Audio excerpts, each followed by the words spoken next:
very warm welcome, our people, and thank you for joining us on today's live broadcast. We're here basically to give us details on everything that's been happening in our very own country over the last couple of hours. We have the drama from the NLC and their minimum wage negotiation drama. And I'm not the only one here to have this conversation with me. I have my colleague, Peace, in the studio. Yeah, Obidient worldwide. Good afternoon, wherever you're watching us from. I say thank you and I welcome Una once again. Make Una sit down. Watch us do our thing this afternoon. Very right. Welcome and thank you for joining us again. Well, the organized labor on Wednesday has rejected the government's fresh offer. This is the third proposal in about a week since the negotiation talks resumed. The organized labor, comprising of the Nigerian Labour Congress (NLC) and the Trade Union Congress (TUC), has again rejected the federal government's new offer of a 57,000 naira minimum wage.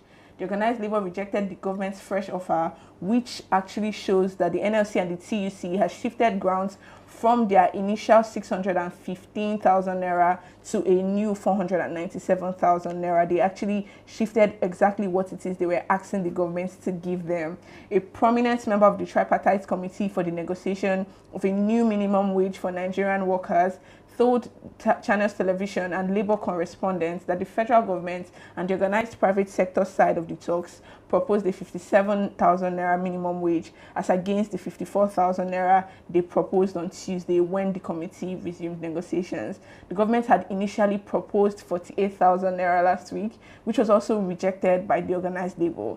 The organized labor also saw reasons to drop their demand from the initial 615,000 minimum wage that they were proposing to a new 497,000 naira minimum wage. They pulled out of the negotiation last week and they accused the government and private sector of showing an unwillingness to agree on a new minimum wage.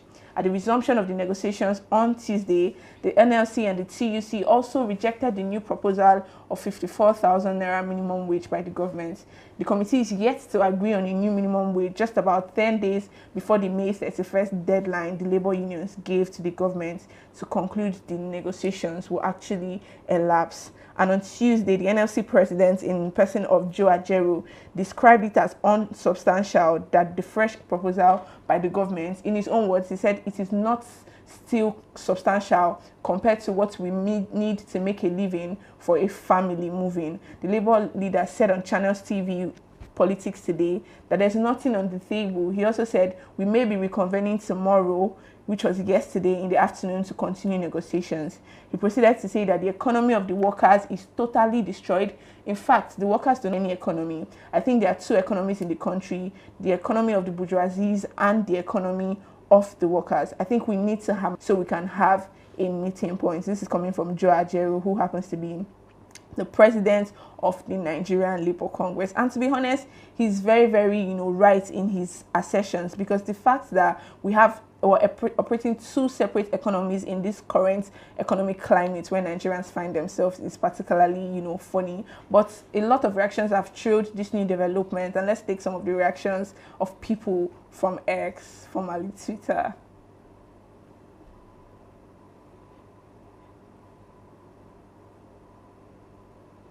Okay, this is coming from Abdullahi Umar Zama. That is the username, and he says, some of you guys calling the NLC and TUC by different sorts of name have no sense at all. Do you think that what they are demanding is not feasible, or what? Last week, President Tinubu increased judges' salary by 300%. Are the rest of the workers non-Nigerians? Are we not going to the same market? Why is the disparity so wide? This is what we have. This is what we are supposed to be asking ourselves, not to be bashing the NLC and the TUC for demanding reasonable pay for civil servants. Well, very valid points from Abdullahi Umar. This is coming from the username AppClares. He says the federal government should add the 440,000 naira to meet the demand. Nigerian workers are suffering a lot, particularly the civil servants. With the rate of this inflation, the federal government should at least come up with something more reasonable. Another one from Busayomi. The person says a minimum wage that cannot buy a bag of rice is slavery. You either bring down the prices of goods and commodity or buy wheat meet labor demand. And it is a lot of reactions going on X, and particularly, please, you can see that they are very right, because what they're asking for, it is not far-fetched. You're seeing the current economy. What do you have to say about it? Actually, what I have to say is that the proposed minimum wage is quite low, to be honest with you, because considering the current economic situation right now, people are going through a lot. Like, imagine, say, we get family, like in a family where we say the man born like 5 children or 5 pikin dey the house. What do they go they feed, or they go they use to they feed the children, or what do they go they use even to buy soap now how much? Or to even buy a cup of rice, a cup of garri, everything don't skyrocket. The prices of things in the market no dey as it take be before. So you know go blame them. And again, they should act fairly. Even they talk about that one. I even heard of the leaked memo where they talk about the Hajj store. Even the living wage, I think they should increase it, because it go help reduce poverty, it go help reduce so many things, and it go increase productivity in the country. So you know go blame them.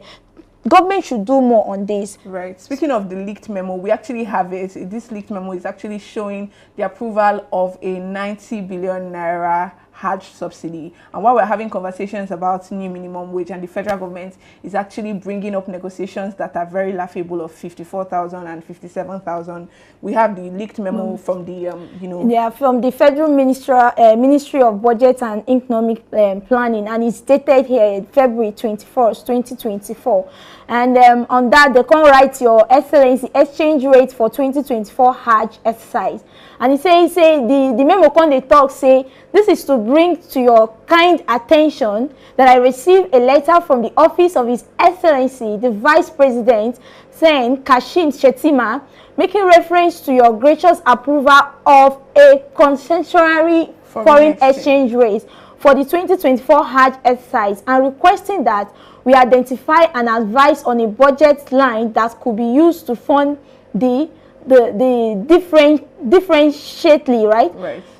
Your Excellency, it is commendable that you consider the submission that most of the commitments for the 2024 Hajj exercise were entered into prior to December 31st, 2024, when official exchange rates quoted by the Central Bank of Nigeria was about 850 naira to a USD.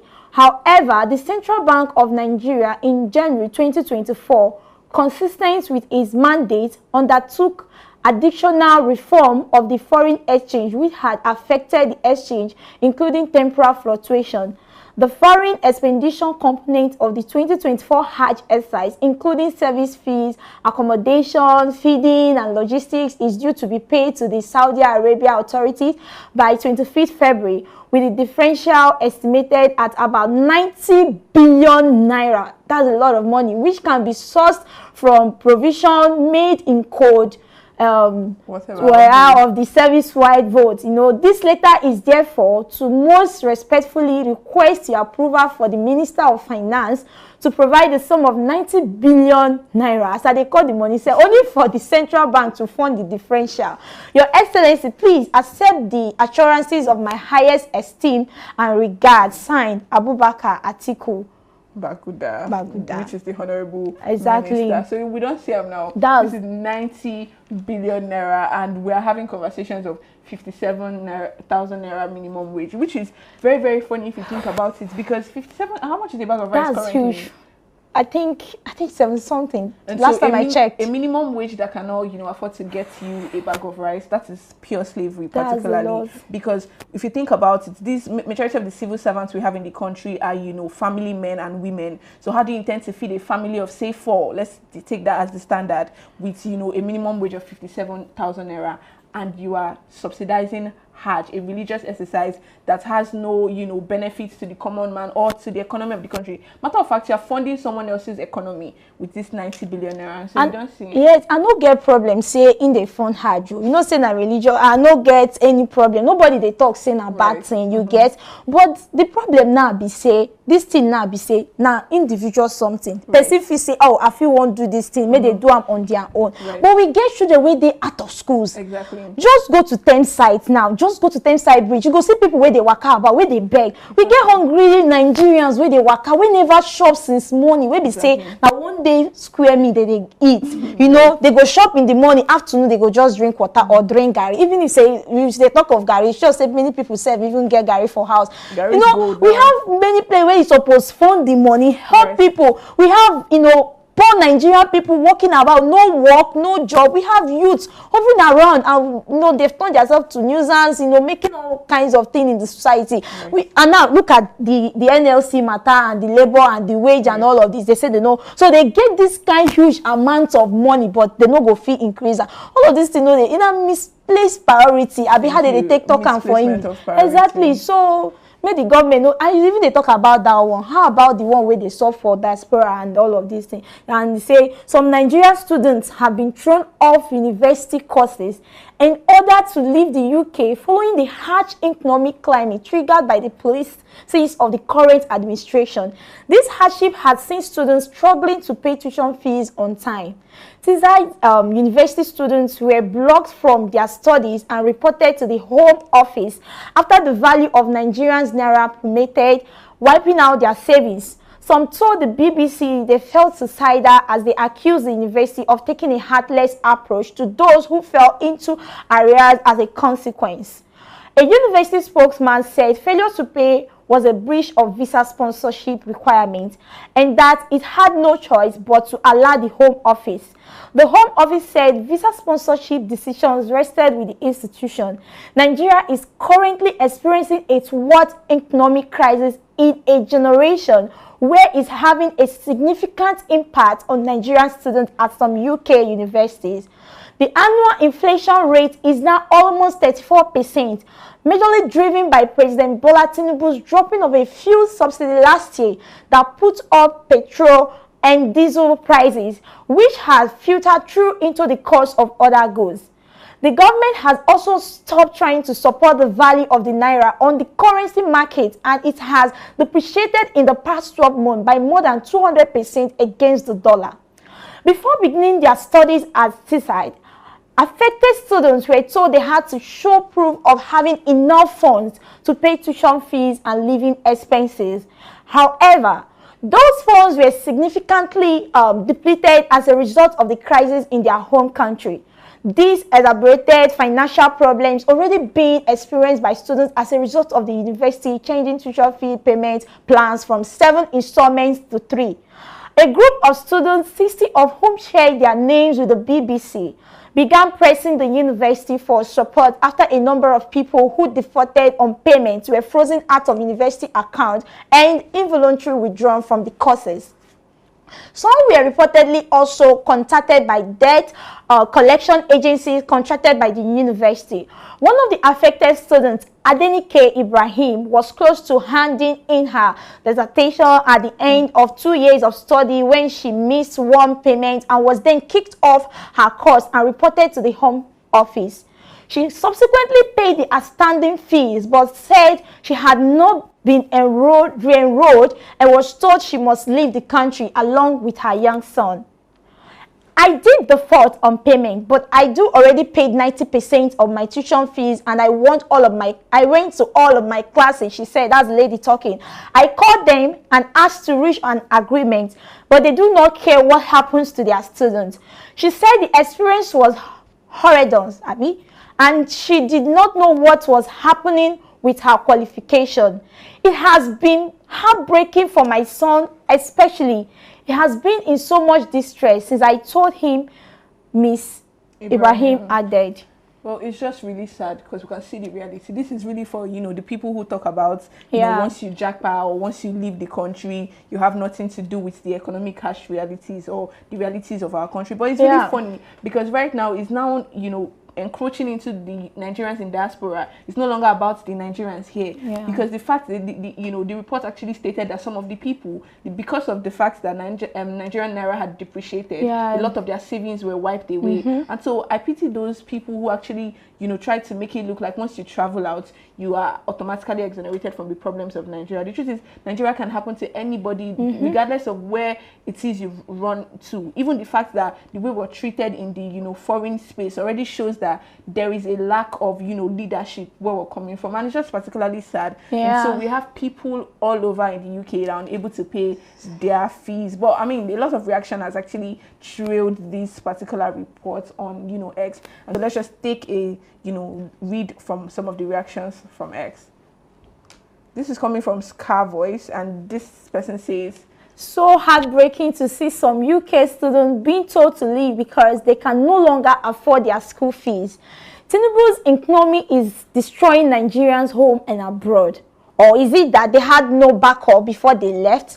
Or say they actually did not get work to meet up? Or this is one of those, questions, because I think it's, beyond just, working. The fact is that the economy is really hard. Yeah. Even if you're getting a lot of money, the point is our naira is depreciating against, every other currency. This is coming from Ike, and he says they will still blame PO for the depreciation of naira instead of the government's bad policies. Hopefully next time people would put aside tribalism and religious bigotry and make a right choice for a better country. This particular point is very necessary, because we're in a country where a lot of the times once there's election, we allow them sell us a dummy, right? People tell you, oh, okay, this person is not from your tribe, it's not from your religion, so you should vote based on who is from your tribe and who is from your religion. And we're seeing the effects, the consequences of actually voting based or due to religious and ethnic sentiments. This is coming from Idara Esang with the username Idara Light,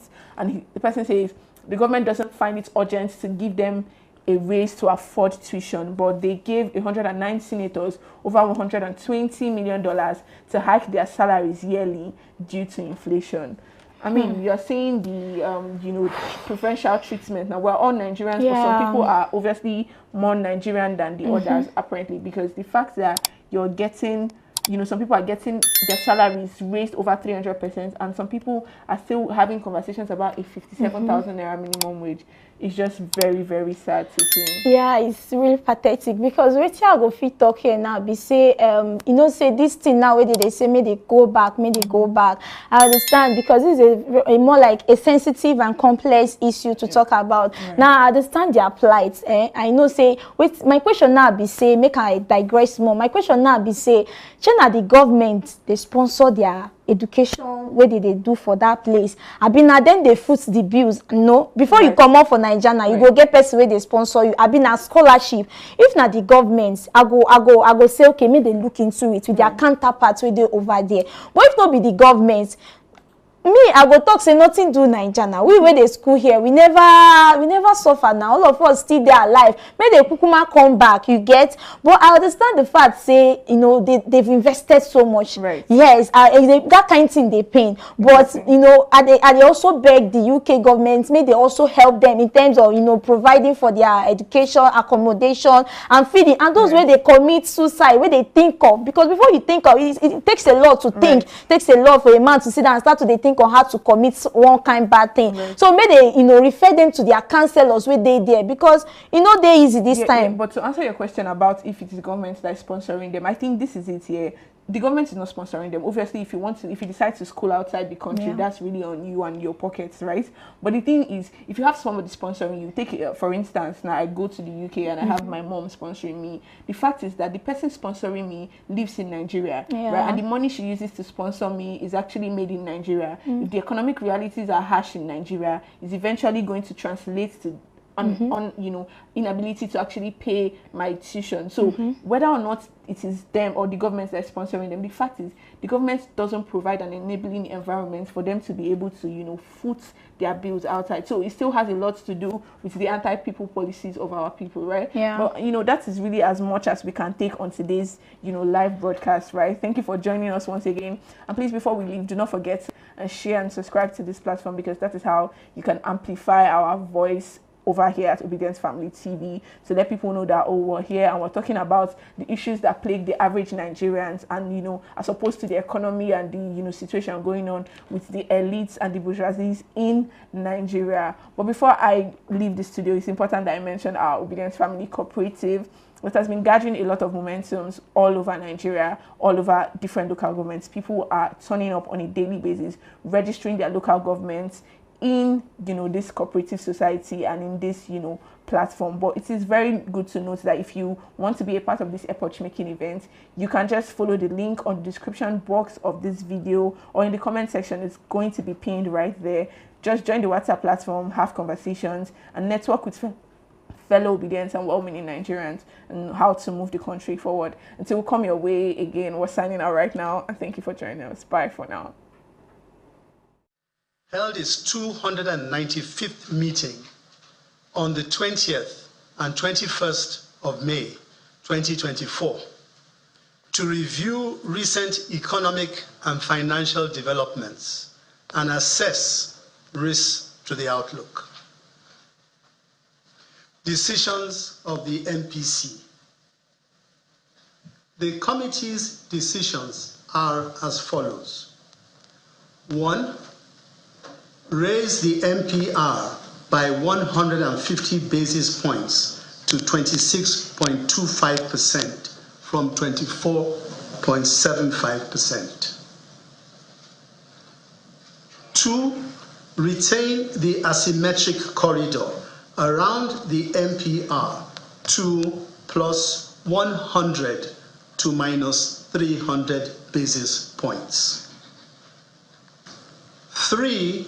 Retain the cash reserve ratio of deposit money banks at 45%. And 4. Retain the liquidity ratio at 30%. Considerations. The key focus of the MPC at this meeting remained to achieve price stability by effectively using tools available to the monetary authority to rein in inflation. Members observed that while year-on-year headline inflation in April 2024 rose moderately, the month-on-month measures of headline, food, and core all declined significantly.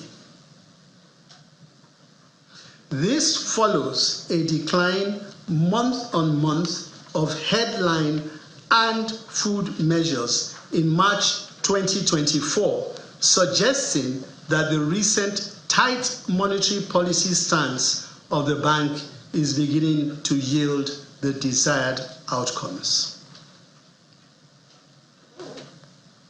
The MPC, however, noted that the inflationary pressure continues to be driven largely by food inflation. The committee thus reiterated several challenges confronting the effective moderation of food inflation, to include rising costs of transportation of farm produce, infrastructure-related constraints along the line of distribution network, security challenges in some food-producing areas, and exchange rate pass-through to domestic prices for imported food items.